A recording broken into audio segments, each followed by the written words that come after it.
Hello, everyone, and welcome to the Malthaus Games podcast. My name is Delton. I'll be your host this evening, and with me today, as usual, is my lovely yet sick wife, Haley.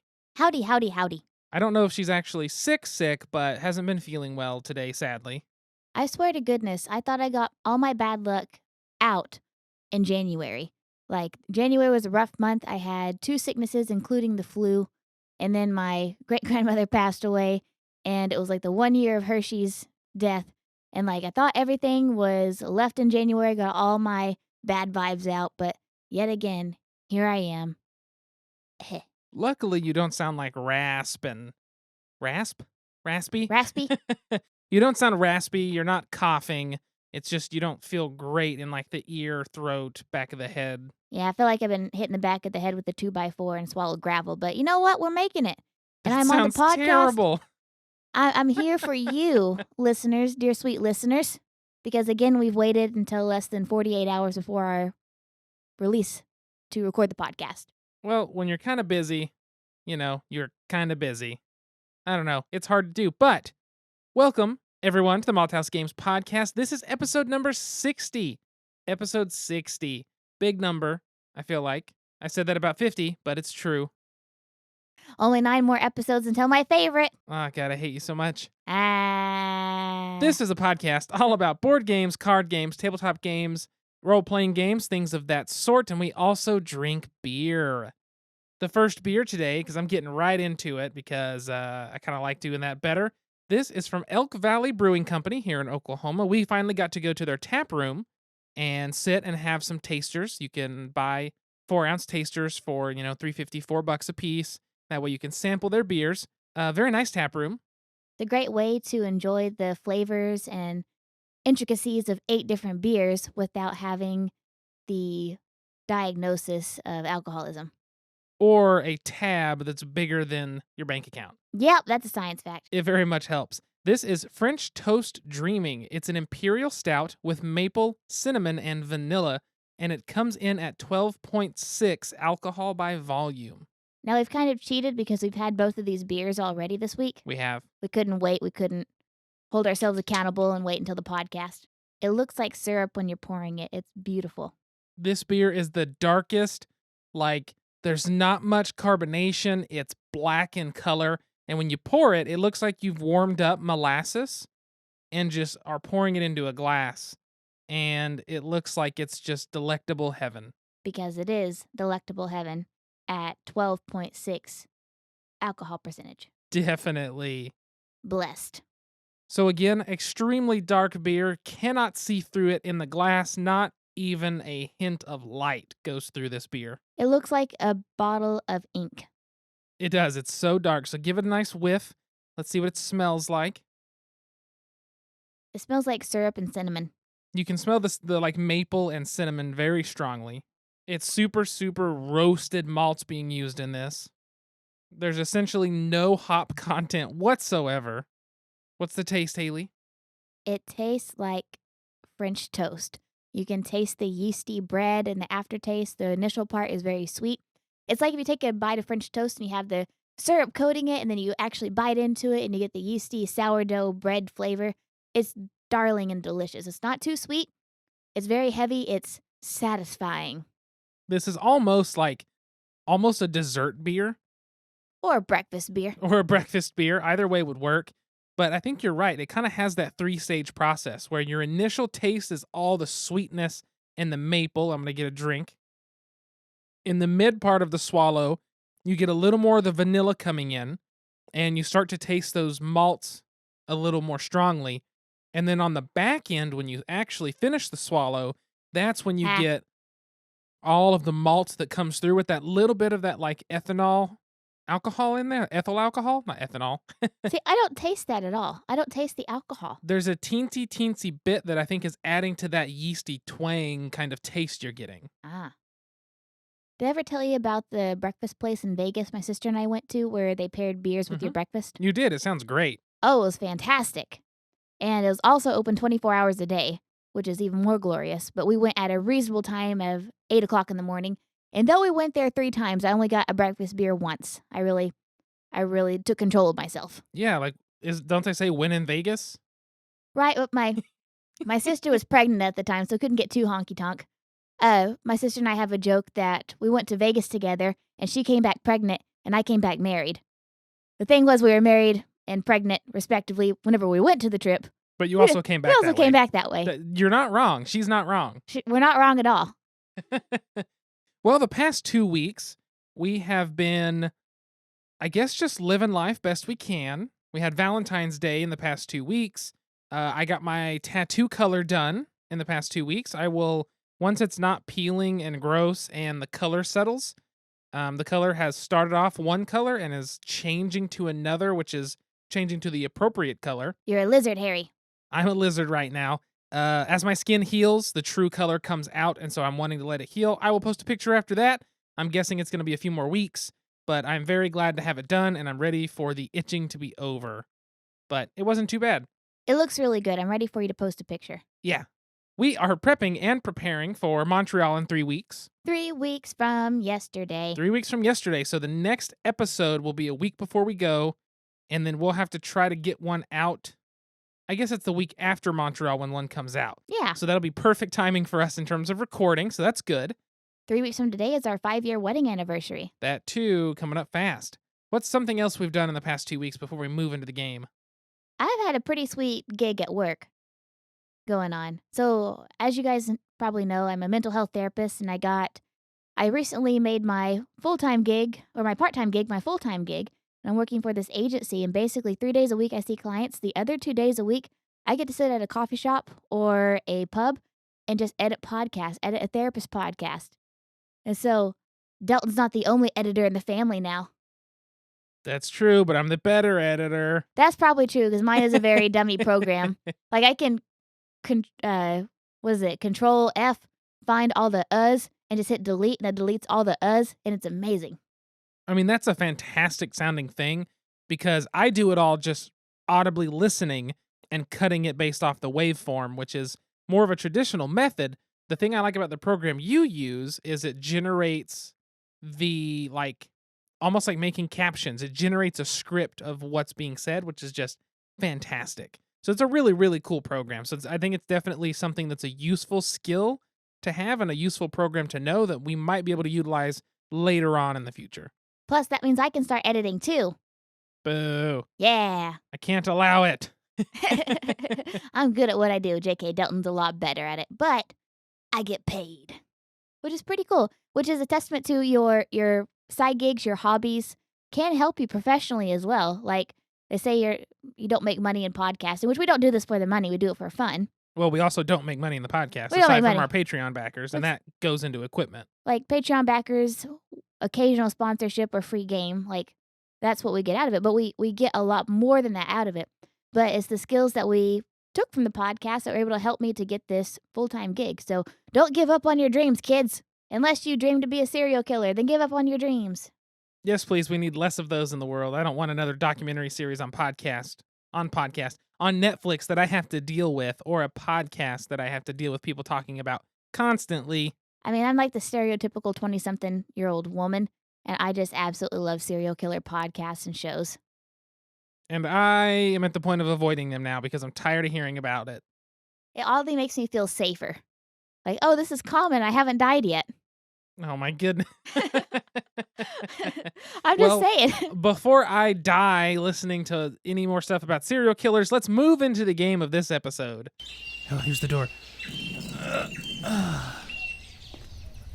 It's straight ahead. It's a game. So, the game for this episode, I think this is the second time that it's a game we don't own. It's definitely the second time it's one of Brian's games that we've borrowed. So, thank you, Brian, for letting us borrow this. Thank you, Brain. To do on the podcast, but this is Tiny Towns from AEG, which is Alderock Entertainment Group. Tiny Town is designed by Peter McPherson. Development lead is Josh Wood. Project lead is Nicholas Bongiu. Production is David Lepore. Art is Gong Studios. Graphic design is Matt Paquette. And writing is Andre Choutard. I believe you pronounce that. So Tiny Towns is a neat little game that's not super complicated to explain or to play, but is hard to be good at. In tiny towns, you are building a tiny town. The way you do so is you have a 4x4 grid that's your little village, basically, with 16 squares. On a turn in the normal game, whoever is like the start player picks a color of cube. That could be brown, gray, blue, yellow, or red, the 5 different colors. If they say red, every single player at the table takes a red cube and places it on one of the 16 squares on their board. Then that start player passes to the next person. It's called the master builder. Passes to the next person. They pick a cube, and every single player takes that color of cube.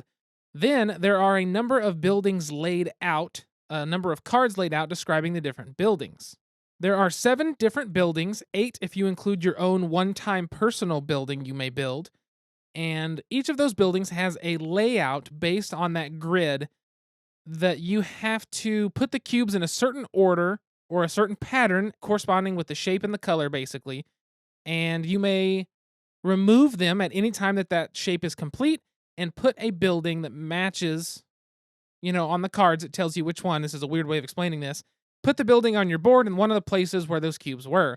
So let's say, for a simple example, if it's a gray and a brown next to each other, like in the game that me and Haley played tonight, the gray and the brown next to each other may be removed, and you may place a shed. A she shed. You may place that she shed, and it usually would go in one of those 2 places where those cubes are. So if you're looking at a 16 space grid, a 4x4, the gray and the brown may be gray on the left, brown on the right, or brown on the left, gray on the right, or gray on the bottom, brown on the top. Any of those patterns, as long as it fits, for that shed, those 2 next to each other. Now, you can manipulate it by rotating it. You can manipulate it by making a mirror image of it. It just has to be in the same pattern. And these patterns for these buildings can get fairly complex, where it's, there's using 6 different cubes to build the building. But that's going to be how the game plays, is somebody says a color of cube, everyone takes it, puts it on their board, and then when it's in a pattern of your liking, or you have multiple patterns done, you may build the buildings that correspond with those patterns. Now, each of those buildings has a different power. It can say, if adjacent to this, it gets 3 points, or if not adjacent to this type of building or this type of building, you're going to get 2 points for each one, or something like that. Every one of them has a different pattern, or a different scoring mechanism, or a different, sometimes just ability that it utilizes. One of the ones we had in our game took 6 different cubes to build, but it would replace the need for 1 cube in the next pattern. It almost acts as if a cube is there. So it's really interesting. And each of these cards, the different colored buildings, there's actually 4 cards, so 4 different buildings, which means 4 different powers and abilities for each one of them, all the way down except for the cottage and the special one you have. Well, you're basically playing little city planners. Like, for example, in one game we played with Brian and Mac and Cass a while back, it was something like you couldn't build the abbey near the taverns. Like, if you did, then you wouldn't get any points for the abbeys, because the abbeys, the churches, can't be near the taverns because they're sinners. And so I love the little rules like that. You're not only building to create your board, you're also having to follow the rules, basically the city ordinances, in order to earn the most points. Exactly. And in the one tonight, it wasn't a farm. I can't think of what it was called. A granary. It was a granary, but the granary only fed the buildings around it, and the cottages have to be next to the granary to be able to be fed. I hope it's making sense the way I'm explaining it. I feel like it's not the best explanation, but it's a pretty simple game to get down, a pretty simple game to play, but it's hard to be very good at. In our point swing in this game, the lowest point ever is by me, when me and Brian played a 2-player game with a variant in the game, which is where you draw a card from the deck, and both players, or all the players, depending on how many people, it goes from 1 to 6 in this game, all the players have to take that color cube, and you do 2 cards that way, and then everyone picks their own cube, and then 2 cards that way. And we did that, and I came out with -3, which is the lowest in my phone. I had the lowest score at 2, and then Delton defeated me. Yep, I 5 less than her lowest, which sucks. But then Haley tonight beat the top score, which was Mac.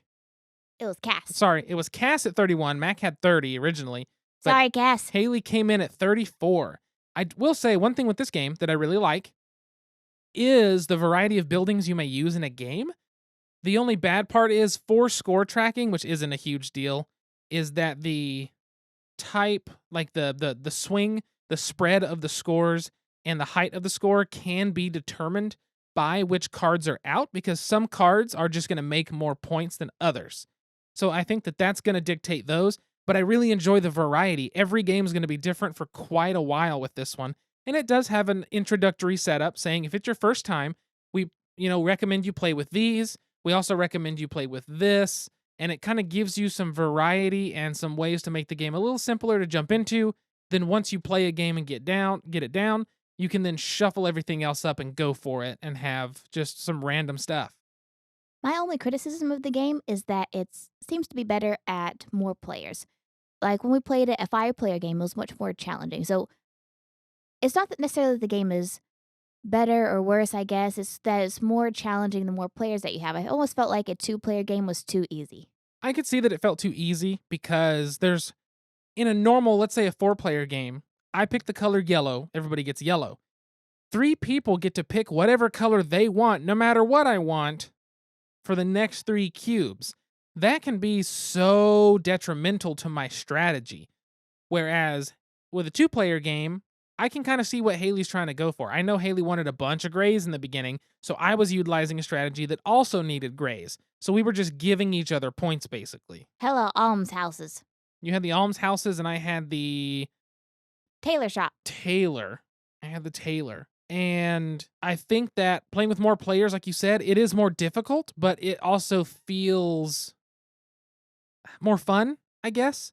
Yes. I don't mind 2-player. I like 2-player. No, yeah, I did like 2-player, but it also only lasted 16 minutes too. Yeah, it was a short game. For a game that with 5 players or 4 players is going to be closer to 30 minutes, if not 45, like it says on the box.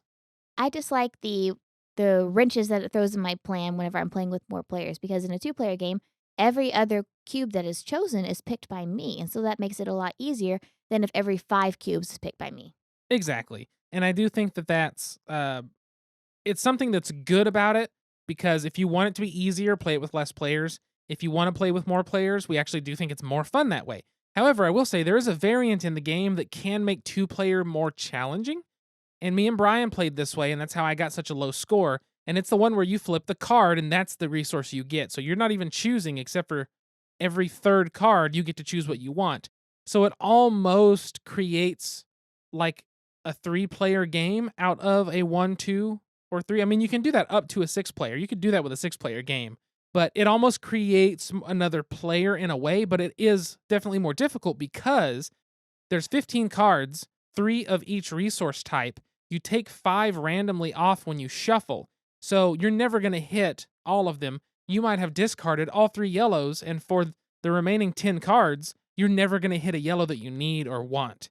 So it does make it much more difficult. So I do like that they include that variant for you to be able to increase the difficulty on yourself if you want. I do think I need to play with either that variant or with 5 people again in order to say I really usurped Cass as the top scorer. I could see that.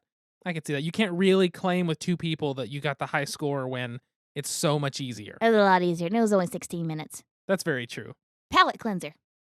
It is kind of a palate cleanser game with 2 players. But the good thing is with this game, the rulebook's nice and simple. It's laid out. Everything's pretty easy to understand. The examples are good. I mean, the game's not super complicated, like I said, but it's very fun. We've enjoyed the game. We've had fun at all the player counts. Like we said, I do think more player counts, as Haley does, is better. But it's a really solid game, and I definitely recommend checking it out because I think it's just, it's fun, it's interesting, and it's something different. Plus, I love spatial reasoning. Hey, what can I get you? I'd like a topic. Any special way? Make it a top shelf topic. Coming up. Enjoy. So the topic for today, as Haley hinted there, is spatial reasoning. I almost said special reasoning, which would make all the sense and 0 sense at the same time. It is spatial reasoning. We define, Haley, do you want to define spatial reasonings from your psychology standpoint of testing? Yes, I would like to. So spatial reasoning is the ability to basically manipulate objects and reason with physical objects. So for example, when you take the Wechsler, which is an intelligence test, there's one for kids, adults, adolescents, Whenever you take that, there is a spatial reasoning portion where you're basically given a Like, here's a shape you need to make out of all these random shapes we're going to dump in front of you. And the tester has to time the testee how long it takes them to create that shape with the plastic random shapes that they are given. And so you might get a card that looks like a face, you might get a card that looks like stars, and you have to manipulate the pieces. And the quicker that you do it, the more IQ points that you have. And so the games like this is the ability to manipulate the shapes and the placement in your minds. Be able to plan ahead to determine, okay, I need to do X, Y, and Z in order to make this shape. And I have to fit it inside of these 16 squares. Definitely, because those, like I said in the game description, building those buildings, some of these buildings go up to 6 cubes that they need. One of the big things with this that I like, that, as you said, you must make this shape within the 16 squares, and the more buildings you build, the less squares are available to place your resources that you have to have in the shape to build. One thing I really enjoy about this game is that whenever you have, let's say, those 6 cubes and they're in the order you need them to be or in that pattern, you then remove them and the building goes down in one of the 6 spots they were covering. I really like that because it forces you to make sure, okay, do I have enough room to start this pattern? If somebody picks a cube I don't need, do I have enough room to put it somewhere that's not hurting this pattern? But once the pattern's done, it clears more space for you to then put more cubes. And you have to think of that in your head and plan, like, okay, I'm going to do this and this, then this is going to be blocked. But once I build this building, I'll open up space to build this and put it here. Because if you made the wrong decision on where you're going to place your little cottage, where you're going to place your abbey, your demons will come back to haunt you.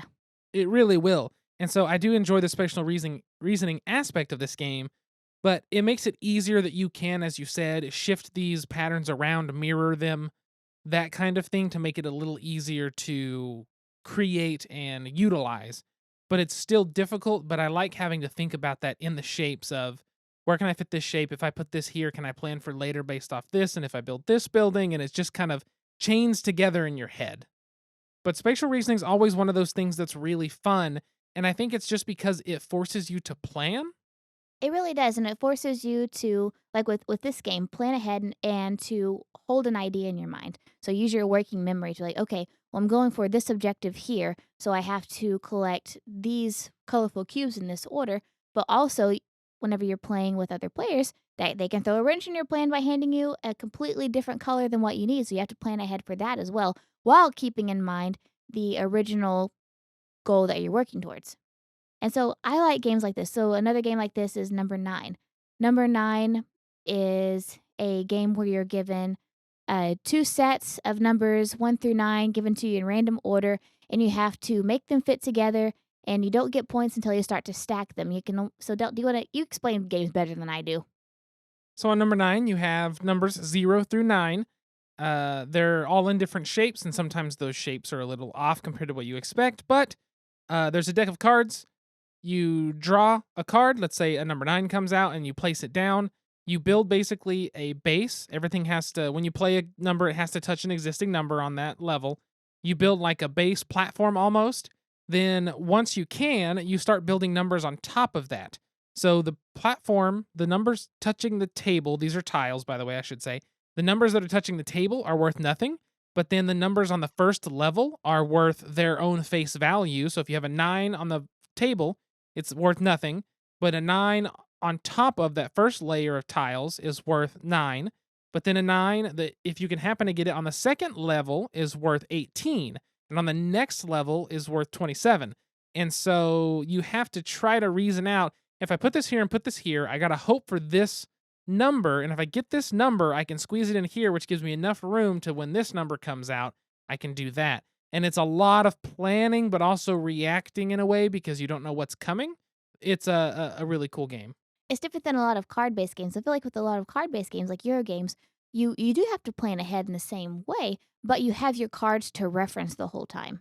Like I have, okay, I'm going to chain this, chain this, chain this, or I'm going to collect these resources to go to here. But with spatial reasoning games, you have to keep what you're wanting to do in your mind at the whole time because you're trying to basically plan out where you're going to play your pieces. And so you have to have this object or this map laid out in your head and then place your pieces as you go to fit that.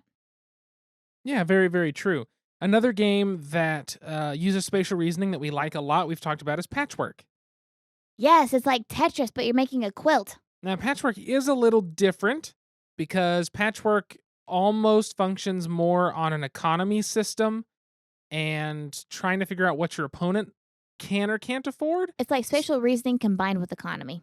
In a way, yes, it's so peculiar just because of the way the game works, but in terms of spatial reasoning, it is looking at these little, like tetromino, I think is what they're called, like little Tetris style blocks and saying, okay, well, what can fit where? But I can't pick it up and actually test it. I have to just look at it and hope, I'm counting the cubes correctly or something. So it's a very interesting one. Another one that kind of does that's A Feast for Odin by Ufa as well. A Feast for Odin has that spatial reasoning element of buying this, putting it here, filling in a grid. Uva's such a math nerd, He really is. geometry nerd. Another one is Kitty Paw. So I play that one with my clients a lot. So in my sessions with my little kids, typically we do like 45 minutes of therapy work. In the last 15 minutes, I do a game that is therapy related. So it could be like a feelings game, or what I really like are problem solving and spatial reasoning games. And Kitty Paw is one of my favorite games to use in therapy because it's a whole bunch of kitty pieces. They can be rotated, they can be flipped, they look different on each side. So you look at the kitty's head or the kitty's belly. You flip over one of the cards. Some of the easy cards, you just kind of put the cats together. You assemble the pieces next to each other. The difficult cards, you have to stack the pieces on top of each other to get the certain pattern down. But that's an example of spatial reasoning as well. You're having to manipulate the pieces in order to match the pattern. And it's kitties. I can see that. That game is very difficult to be good at because you have to stack some on top of others and make certain parts of it show out. And then the hardest part of Kitty Paw for me is the perspective in which those tiles are shown in. You know what I mean? Because you're seeing three sides of a cube or a rectangle, I guess. So depending on how you face them, things change on what part is shown, and it can throw you off just in the shape, which is interesting. Do you know that spatial reasoning was my highest score on the ASVAB? I'm very surprised. I'm really good at spatial reasoning when it comes to manipulating objects. I can manipulate that chair on the ASVAB like nobody's business. That's pretty funny. I mean, spatial reasoning is just one of those things that a lot of games I feel like have spatial reasoning, and I always enjoy it when they do. It's just something like you said, you can plan for it. Games like Tiny Towns can throw a wrench in those plans, and people, affect your board, and it's always fun, it's always interesting. And when somebody says this game has a lot of spatial reasoning, I'm instantly just like, okay, I want to test it out. Yes, that's why I like Uwe games so much. Yeah, he just does really well with that, at least in those, since Patchwork and A Feast for Odin and Cottage Garden and all those different games. And Second Chance.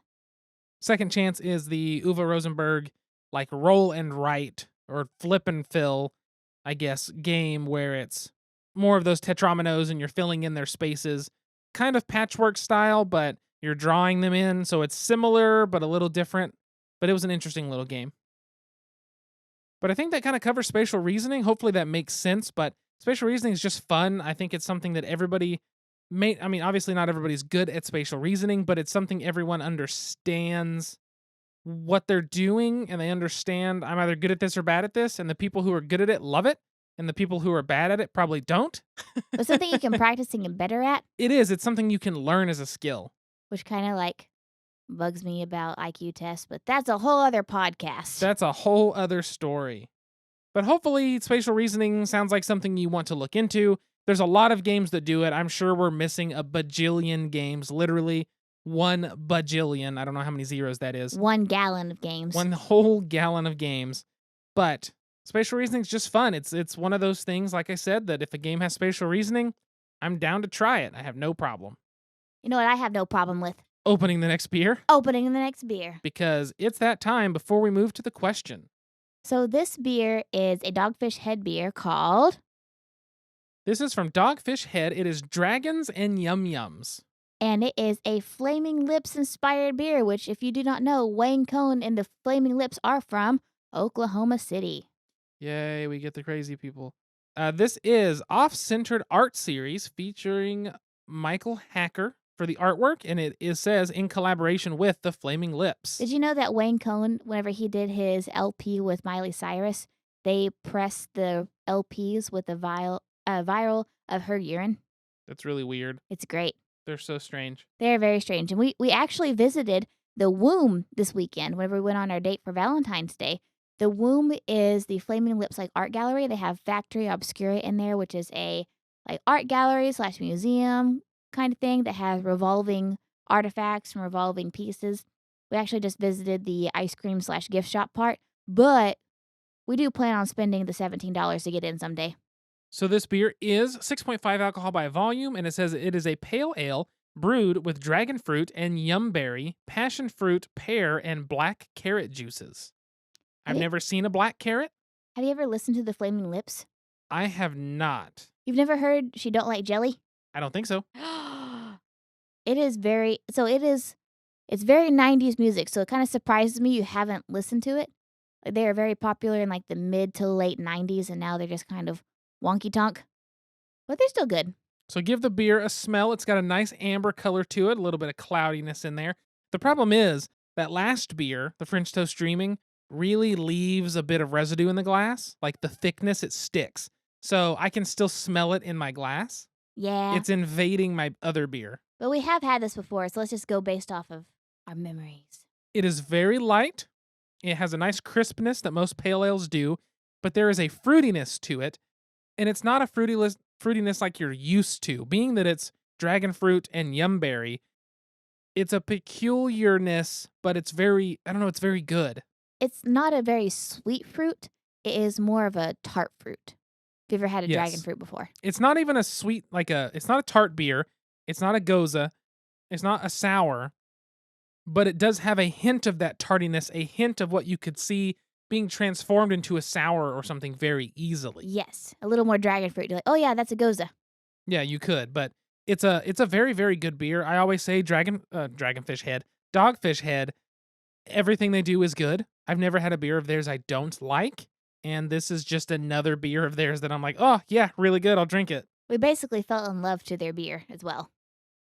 That's pretty true. It was our engagement trip. I think we talked about that where you had one beer and we're just done because it was between 15 and 20% and they don't mark it because they don't know batch to batch without testing. Oh, God, I'll never forget that. I was sitting at the hotel room. We got a 6-pack of beer. And I was like, I'm going to try this 180-minute IPA. And then I tried 120. Oh, sorry. 120. No, it was 180. It's 120. Oh. Either way, I try it and I'm like, oh, this is delicious. And then I'm drink after one beer and I'm like, what is wrong with me? There's no altitude in Rhode Island. No. Who knows? There might have been. We're just in the one high altitude spot. I guess there are hills, but it's 47 feet rather than 4,700 feet. Yeah, it's nothing like that. But there you go. So that's the Dragon and YumYums from Dogfish Head. A very good beer. Check it out. Check out Dogfish Head in general. They're just very good. So after that, rambling about the beer, let's move into the question to wrap this up. And now, join us for a Malthaus Games Podcast special pint-sized question. So the question of the episode today is kind of a goofy, silly one, but since the game of the episode was tiny towns, and it's all about making a tiny little town. And we both, especially me, come from a small town in Oklahoma. Haley's was small, but Haley's was more of a small city. Yeah, it grew a lot. When I was a kid, it was 7,000. And whenever I left Elk City, it was about 10,000, and now it's about 12,000. So we're actually getting to be a small city. And mine was basically the same forever, which is about 1,200. Woo! So you're 10 times. Wait. Yeah, now we are 10 times. You're 10 times the size of my hometown. So we now have an Arby's and a Wendy's. You have a Walmart? That's the first step of going from a town to a city. So you're a small city. We have a single family dollar. It's a super Walmart now. Walmart supermarket or whatever? Hell yeah, it is. All right, so you've got a small city. I have a small town. So we thought with tiny towns, we would do something that corresponds to that. So I thought, what is a time, and I say that Haley came up with this, what is a time that you felt famous in your small town? Because there's that Miranda Lambert song that everybody dies famous in a small town, which is true because everybody knows everybody's business. And everybody knows 14 generations of your family. Definitely. So, Delty-Poo, what is a time you felt famous in your small town? There was one time in high school, and this was when I had just got into drumming for a while. I was probably drumming like a year. I started drumming at 15, so I think I was 16. I had my truck, so I was driving. I was either 16 or going on 17. And it was when me, Cullen, Joey, and Morgan used to be playing like as a band, and we would play together all the time and do stuff. Well, they had news. I think it was News Channel 25 here in Oklahoma. Yeah, it was Fox 25, right? I think so. KOKH. They were going around schools and looking at people that were talented and all this different whatever. Well, we ended up playing a cover of Megadeth's "A Tout le Monde," and we played that for them. And it actually, the very small clip was on Fox 25 on the news. And whenever they played it, they had. It was funny because I played with no shoes. I used to play with no shoes. Really? I didn't know that. I could not stand playing with shoes for the longest time until I learned. I don't know. I just got used to it. Before I felt like I could feel it better without shoes. I had no idea. So I used to play in socks, and I had my drum kit set up in this weird way. But we were playing, and I was doing like they went around and let each of us do like a little almost solo-y thing and talked to us. And so there was video of me just playing, and it was very short, like 2-3 seconds tops, and it was neat. And I felt like that was kind of a really cool thing, even though it never went anywhere. And they were going to have some, vote on the best one recording performances, and they just never did it. And so I don't know if that was something that just fell through. We should write a letter. Just find that video. Yes, you and Cullen and Joey and Morgan can get the band back together. No, not doing it. We can make a whole troop film. Oh, that would be such a disaster now, I feel like. But that was when I felt like, famous in my tiny town. What about you, Haley? So I know I've talked about being the cover of the Elk City phone book. And so I felt pretty famous then, but I did not feel as famous then as whenever I had a summer where I worked at the one coffee shop in town. At the same time, I worked at the one movie theater in town. At the same time, I was in the one performance theater in town. We had one movie theater and one coffee shop and one theater, and I worked at all three in one summer. I had kids run up to me in Walmart saying, "Movie theater girl!" and wanting to come talk to me. I felt so famous. I was recognized everywhere because I worked at the literally, except for the Walmart parking lot. I did not work at the Walmart parking lot, but otherwise I worked at every single place in Elk City that was considered to be an entertainment spot. My goodness. Because the bowling alley had closed at that point and was now like a meth den. I love that you have all these places in your town. And in my town, we didn't get a coffee shop that wasn't just coffee from the gas station, the one gas station, until the North Store. The North Store, because it was on the north side of town. The South Store shut down years and years before I was born. But we had one person, the people who worked at the telephone booth, telephone company, moved their building to a building on Main Street and opened up a little coffee shop in the front of that when I was 16 or 17. Is it still there?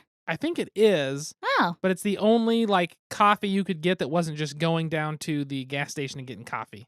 Well, that's fancy. Yep. And that was, I remember when our gas station went from an old gas station with an old counter, booth seating for people, and the grocery side, and they still used to sell worms and fish bait. And then they finally updated and had nice bathrooms, and it was all open, and they had the roller foods. And now they have chicken livers as fish bait. Moving on up. You can get fried chicken gizzards, which were delicious. Oh, God. One of those things a vegan can't have for sure. That's a science fact. But yeah, you're lucky. I wish I had a Walmart and a coffee shop and a movie theater. I was so famous having worked at all three of those because everyone recognized me. You also have that face, though, that everyone always recognizes anyway. I swear to God. So I was up in Bricktown in Oklahoma City for a bachelorette party a year and a half ago for my friend Sarah. And I'm in the Dollhouse, which is this burlesque club. And I have this random person come up to me and say, "Hey, did you used to work at the movie theater in Elk City?" And granted, I am over 100 miles away from Elk City at this very moment. And I said, yes. And then I had 4 people come up to me and say, "Oh, we remember you." And then later on in the night, I had 2 more people completely different from that crowd, not even associated with them, come to me and say, "Oh, hey, Haley, I haven't seen you since you worked at the movie theater." It's like, what in the hell? I still cannot get away from it. And that was in 2018. We got to get out of this state, away from all these people that know us. Oh, my God. No, we can't because we went to Tennessee. And on the tour to, Sun Records, there are people from Western Oklahoma on that thing. Oh, yeah. At the record store that was the big Elvis label and stuff. Yeah. And one time I went to Vegas, and Kyle's parents were on the plane with us to Vegas. Awesome. I do not get away from Elk City people, which sometimes is good, sometimes is bad. And I parked next to an Elk City car today in Edmond. Moving to Europe. That's what we're doing. Oh, God. We're going to find cousins there or something. We probably will. Well, I think that's going to wrap this episode up. I'm going to give a shout out first to our Patreon backers. So thank you to our awesome Patreon backers who get a shout out at the level they are currently at, which is Allison, Jesse, and Catherine. Thank you guys for backing us on Patreon. You guys had helped me replace my hard drive, which, by the way, is working fantastically, and everything is so much better having a working hard drive. Thank you, everybody. So thank you so much. If you want to be like them and contribute on Patreon at all, or at least even just check it out just for, shits and giggles, it is patreon.com/malthousegames, MALTHAUS games. If you have a game you want us to talk about, or a topic you want us to discuss, or even a question for us to answer on the episode, you can send us an email, contact@malthousegames.com. You can also hit us up and follow us on all social media at Malthaus Games. I feel like our taglines are always super easy for the actual podcast channel. If you want to follow me personally, which I don't really post, I pretty much do all my posting through the podcast page now. But mine is at Delton Brack, DELTONBRACK, and Haley's is at SQUIRRELYGEEK. You can follow Haley, and she will post her Lost Ogle articles, including the one in which she compared gun rights to vagina rights in Oklahoma, which has got a bunch of people's jimmies rustled. So, it had about 2,000 jimmies rustled, it seems like. It's pretty funny. It was a great satirical article, and people don't seem to realize what satire is. Oh, it's so great. And it was very fun, and she's a great writer in the Lost Ogle and gets a lot of shares, so you should check out her stuff. Oh, thanks, Hun Bun. Yeah, you're welcome. I think that's going to wrap up the episode. I can't think of anything else. We will have one more episode before we go to Montreal, and then we will have one after that we discuss Montreal and the different shenanigans we got into, and hopefully the game stores that we got to check out. French board game stores. Yeah, I'm hoping to find like a French-Canadian company that's local that sells something cool game-related. That way we can like pick something up, and I think that'd just be neat. And come back with stories to tell. Stories to tell, because podcasts are all about stories. And Canadian beer. Ooh, we're going to have to check a bag back. Hell yeah, brother. See if we can get into the country. That's the hard part. Oh, we can. Yeah, it'll be fine. All right, I think that wraps everything up. So until next time, sit back, relax, grab a drink, and play some games. Thanks for coming and listening. We'll see you folks later. Bye-bye. Bye.